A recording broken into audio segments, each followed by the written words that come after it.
It's wild to think how many things happen in 1 year of League of Legends, both the good and the bad, that we don't stop and think about until the year's over. And League doesn't really do like this whole wrap up thing. We do our award shows for the best moments, but we don't really sit here and actually think back to like the highs and the really low lows of the year of League. But it's something I've always personally done on this channel that I look forward to each and every year. So in this video, we're going to be talking about the worst because I like ending with the best. That sounds way better than ending on a bad note. So happy holidays to everybody that celebrates. If it's just another week for you, then enjoy, and happy new year soon to be. But without further ado, let's get into my top 5 worst things that happened in League of Legends this year. As always, this is my list. I know others will disagree, but these are my personal ones. I do have to start off with an honorable mention because in researching for this video, as I typically do, I will go to my YouTube channel to just see what all videos I've put out, to look at like the really hot button issues of like what I've talked about, especially in the esports space, and then check Reddit for the general League stuff, which obviously there are certain things that cross over that I will talk about, others that won't, that were like just on that cusp of like, there might have been something more important going on in esports at the time that I just didn't get to. And sometimes it's just, it feels weird. Like there are certain things that you just don't feel right talking about. But there's one story that I didn't talk about this year that I think makes sense for this as like an honorable mention for the worst, but not in the normal way that it would be a worst list. The rest of this list is going to be ragey. This one's going to be a little bit more sad. I don't know if you all remember this on Reddit, but there was a post saying goodbye to this beautiful game. And it was somebody who had been playing League of Legends for years with their duo queue partner, and their duo queue partner got in a car accident and passed away. And it was tragic because the person didn't know whether they would go on playing the game or not. It almost felt like it was too hard of a thing to play this game, that they had so many good memories with the person who had passed away. And it broke my heart and should serve as a reminder to many of us that, hey, enjoy everything in life, whether it's family, friends, esports, like whatever gives you happiness and value in life. Don't take those things for granted. Make the most of them while you got them, because you never know what can happen in life. And I have no clue. I didn't check this person's account, nor do I kind of want to leave it as is unless they make an update post, which I'm sure they would make if they wanted to. But I hope if they were able to continue playing League of Legends, that they were able to find that joy. If they weren't, I hope they have a happy life, because they deserve it. Nobody deserves to lose friends, family, or anybody due to car crashes. I mean, that shit just sucks. But that's the one honorable mention that I got here. On to the actual list, the top 5 worst itself. Starting at number 5, some of you might have noticed that in the thumbnail of this video, I included Travis Gafford. Yeah, it's not because I'm pissed off at him. It's because he decided to move on with his life. And again, happy for him. Not happy with what it's done to the culture of League esports, at least in my opinion, which, while it kind of has sustained itself and the viewership's still there, obviously, Worlds is perfectly fine. For North America and like for the identity that we have, it felt like the absence of Hotline League really, really hurt. I felt this more so this past week whenever we're officially in the off season now. There's really not much going on. And it felt like these were those times where you could tune in the Hotline League and you would have some like really extreme takes because there's just nothing else going on. But it brought this sense of community within the North American fandom of like, yeah, you know, Monday night, tune in the Hotline League. On Tuesday, it'll be out on YouTube for you. And that just is gone. And to be clear, it's not just Travis either. Like, because I know there were some people that didn't care for Travis. There's some people that really don't care for Monte Cristo. But you know what? He took a step back from League of Legends content this year. So we lost people everywhere. Dom as well, even though we didn't lose him, he's now going to C9. So by the end of the year, like we're not getting those uploads that we're going to get from him going forward. We are losing a lot of the content creator and like kind of post game, ESPN, whatever you want to call it. Like we're losing a lot of that content. Now I know others have stepped up. Obviously, Jat has done a lot on TikTok. Same thing with Raz. Same thing with Shocks filling that void as well. But it does suck to feel like you're entering this next era and we don't exactly know what comes of it. Now I've had people reach out and be like, hey, I appreciate your videos and you fill the void. I appreciate all you that consider me any sort of like bridge between the generations at all. But like, I lost my people to watch. Like that's the thing that hurts me the most. That's why it's on my list, is like, even though there are replacements for other people, you know, I got nothing that's filled those voids. It sucked. And that's not to say the content that I watched from friends who have existed in the space for a bit now, Cloud Sicky, Marn, the others that really deserve their spotlight and attention, who have been putting out phenomenal stuff, they're all great. I watch them in addition to all these things. Like, I'm losing a lot this year, or I've lost a lot this year that I don't know how that gets replaced or what happens here. I don't know. It's weird. I really hope 2026 brings somebody, like some group of creators, something like out of the woodworks that gives me something to watch on a consistent basis, because I need something during the workday that isn't just like player interviews. Shout out to Don Jake for at least returning during the offseason and pumping out interviews, but like I need way, way more whenever it comes to like the actual like game day breakdowns and analysis, because I know he's not going to watch the LCS the same way that some of the creators in the space used to. At least Travis weaned us off a little bit because the number of interviews and content there kind of like slowly started declining towards the end, but easy number 5 for me. At number 4, oh boy, this is where the heat turns up tenfold immediately. We went from 2 sad stories in the honorable mention 5 to Bwipo's horrendous remarks and Bwipo's wrap up to 2024, just absolutely tanking the goodwill of FlyQuest, the goodwill of many players on that roster. Like, just everything about that whole situation was just wild. I've always known that Bwipo's had his haters. Trust me, I see it in the numbers of my content whenever I talked about anything there. Whenever Bwipo and Dokla had their drama prior to the sexist comments coming out, the numbers that you got for talking about that beef were so wild. Like, they popped off more than most other, like literally anything else I talked about in the LCS in a long period of time. It finally felt like we actually had a bad blood rivalry for the first time, and God knows how long. Dokla and Bwipo genuinely hated each other with a passion. And then the remarks came out, and it was like, if you were watching the Kendrick and Drake beef back in 2024, okay, we all remember the night that Meet the Grams came out, and it felt like there was a tonal shift immediately once that record had dropped. It went from, oh yeah, this is awesome, like that kicked this all off. Drake came out with push-ups. I mean, the whole thing, like, just, it was a spectacle. It was awesome. We were all fans of it. It's like, yeah, these two hate each other. We're finally getting the beef. We're finally getting the... Oh, that Kendrick went so far beyond what we thought this was going to go into. Now we're talking like PDF file remarks and beyond. Like, this is getting to the point of uncomfortability. Now, luckily, Kendrick absolutely buried him the next day by putting out Not Like Us, so the beef pretty much ended right then and there. But with the Bwipo thing, it was weird to have this whole beef undone by something that he had said like days prior, because people finally started digging into his VODs because of this beef and were trying to find any ammo that they could to equip one side or the other, and just stumbled across the statements that would ultimately just fuck up the later half of perception for FlyQuest. I mean, myself and others were like, I don't know why Bwipo's playing LTA finals, or people thought that wasn't punishment enough, that it was too far. It was just messy drama that was completely unneeded. Shox was top paging Reddit for like a day and a half straight with tweets and videos and everything, discussing and trying to explain to people who were not listening in the situation. It was just weird. It left a really, really bad taste on the end of 2025, at least in North America, including going into Worlds where people clearly were just like FlyQuest had become pure villains. Like, for the longest time, especially after Worlds of 2024, they were the hope of the region. And just like that, they were all of a sudden the villains. Like, just through and through the villains. All because Bwipo just... I don't know. I still to this day don't know. He just didn't have anybody in his life at the time that had the ability to break through to him. And now he's teamless. And Dokla's teamless. So that entire rivalry just goes away like it's nothing. And for Bwipo, you know, he was trying to get on that LFL team, no longer can due to the vet rule. So now he's left completely teamless, likely making content. And I hope that he makes a comeback. Like, I don't ever want people to just like, I want them, if they're going to have bad moments, I hope they learn from it and improve. And I hope Bwipo became a better person because of that, and can show that over the course of his streaming career and can add benefit to the scene in the same way that somebody like Yankos did before he became a co-streamer now for G2. Like, I hope Bwipo's able to take that role and add benefit to the scene.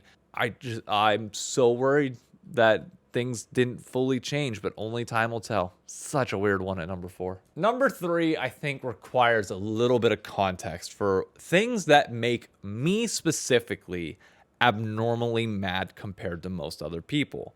And that is when you have potential, okay? When there is something that looks so good and has the possibility of building up into something more, you've got the talent for something, you've got the access, the tools, the capabilities, everything. You've got the platform, all of it. You have the possibility of making something work that's going to be a massive benefit to North America and League of Legends as a whole.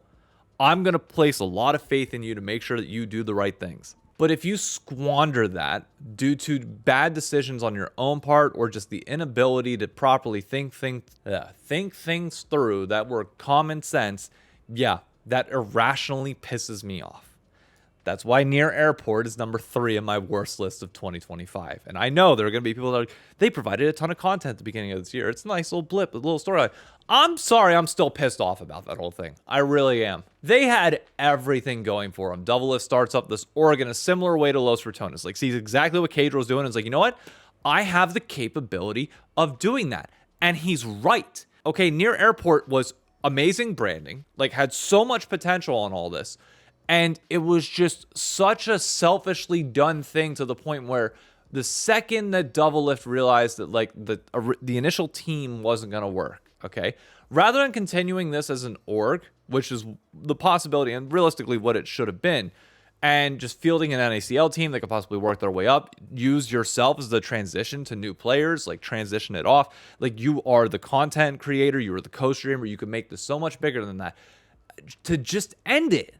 To just end it all after like 3 or 4 months is like, oh, what the fuck are we doing? It's full Anakin, you were the chosen one. Like, Doublelift is the face of North American League, or at least was for the longest period of time. And what's he doing now?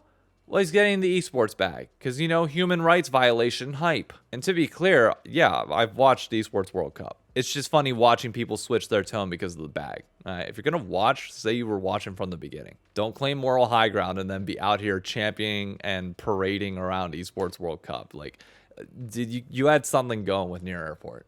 You really did. And I think that could have outlasted the Saudi bag whenever that initially dries up here in a few years. Like, it could have been something. And it just pisses me off to the end of time that he squandered another fantastic opportunity. I know that'll be an amazing few months for a lot of people. Not for me. How things end tarnishes everything. Ask Game of Thrones. There's a reason why I can't go back and rewatch any of the earlier seasons as well. The ending just unfortunately tarnishes it all. I feel like my 1 and 2 should be really obvious to most people. If it's not, then maybe you just weren't tapped into the league scene, or maybe you were, kind of out of things, or maybe some things were so emotionally scarring that when you look back now, there are certain things that are so emotionally scarring that you just forget about them and try to like tune them out that they never even happened. And Riot has a tendency of doing that with certain issues, of saying that certain things are going to be amazing, are going to be great, and they're better for the future of League of Legends, or they're needed at points, but they're really not. And then they reverse their decision and try and be like, hey, they're back. Awesome. Let's celebrate. No. Okay. That they don't get a place in the top 5 good list this year. They're just uniquely on the bad list. And the first of that is Hextech Chest, without a doubt. Oh yeah, for some of you, this is going to be a very quick like crash back into what was the beginning of 2025, which was all these conversations around, oh my God, the game is actually dying, that they're really feeling that they have to remove Hextech Chest in order to be able to give any sort of financial benefit to themselves long term. Like, they're really saying that's in the best interest of this game. Meanwhile, selling shitty Sanuzal Mordekaiser as a skin, and then they have to delay that to rework it and actually like make it decent. Like, the financial woes of like all of us panicking that League of Legends might actually be dying because of fucking terrible choices from Riot at the beginning of the year, just wild to me. Like, going back and watching some of those videos and checking out in preparation for this, some of the videos from Necrit talking about the whole thing was just like, wow, we were in a dark place at the beginning of this year of just nobody having any faith in Riot. And thank God they reversed the decision. I don't know what the drop rates are like. It's nice being able to open up Hextech Chest again. Has been for the majority of the year, but it's like, bro, how much of a self-inflicted wound did you have to have? I still have zero faith in the CEO at Riot right now at all. It just feels like right now, like we're in this nice little holding pattern for now, that we're just waiting for the ball to drop on the next colossal fuck up. Because what happens with Riot every time is they go like 2 years without a major fuck up, and then they fuck up again. So I feel like we're in the clear for a bit, but come 2027, I'm just worried. I don't know what it's going to be. You would think it would be like, hey, new client, something big, something nice. Like, and by all means, I'll touch on the good things on this. It's not like the entire year was bad, obviously, but like, oh, it took what, 5 minutes of just common sense thinking to be like, you were going to piss off the community so bad on this to the point where people are making custom Mordekaiser skins out of Hextech chests. Like, common sense goes a long way, but we never seem to get it. And it's more fitting than ever that, again, both 2 and 1 are Riot inflicted. So let's go to my worst moment of the year, which shouldn't be a surprise to anybody, but it's the LTA. Remember what I said about those 2-year windows? Okay? The difference between, hey, we made a bad decision. Oh, we're going to revert it and everything's fine. Then we're going to fuck up massively again. That was weekdays with the LCS, with League of Legends, like 2 years ago back in 2023. Oh, this is needed because we have to cater to a European audience to grow the North American League, because that's how we're going to save all this. Not rely on the people within the region that the region's actually for North American viewership. No, we've given up on that entirely. We're going to go elsewhere to European viewership. That's it. Nope. Okay, that fails horribly. Viewership drops to like a 70K average. Okay, it's god awful. And it's like, okay, well, let's go back to the weekends. Fine, you're right. We were wrong. Europeans didn't tune in. Weekdays wasn't the answers. Let's go back to the weekends. Decent year, all things considered, in 2024. But not good enough. So, okay, you know what? Hey, we bought a good year. People were happy with us. We're going to try again. Okay, this time, not Europeans. No. We're going to try and combine Brazilian viewership, because that's in an entirely different language that you can't even sell to sponsors. Oh, we have 190,000 combined viewership. Motherfucker, 120 of that is Portuguese. Try selling that to a sponsor. Be like, oh yeah, we have how many people are going to buy our products? Well, about only, a little less than a fourth. Well, a little more than a fourth. Only about that's going to be able to actually understand what you're trying to sell to them, and even less than that's going to buy it. So yeah, I'm sure that'll go great for sponsors. Yeah, awesome. Let alone killing years of history, a decade's worth of history with the LCS, and just utterly crushing the spirit and soul of North American League, which I get was already dwindling. Again, I believe due to for massive, multiple mistakes on Riot and team's part on this, as well as players not doing their part in streaming. I'm not trying to rehash the entire thing again. I'm just saying, I understand all the factors that led to this decision and feeling like there needed to be a drastic shakeup to try and get North America to work. But that was never going to be the answer. And we all knew it. If you were going to merge, that's fine. But you have to keep the LCS branding. You have to do things differently than how they did. And it's just like, how are the people that are in charge still around? Nobody got fired from all this. Not a single person, to our knowledge, that was in charge of this decision-making process leading into 2025 has been relieved of their roles and responsibilities at Riot. How? How are we in that world? Oh, it's mind-boggling. It's mind-boggling how dumb and how stupid this can be at times.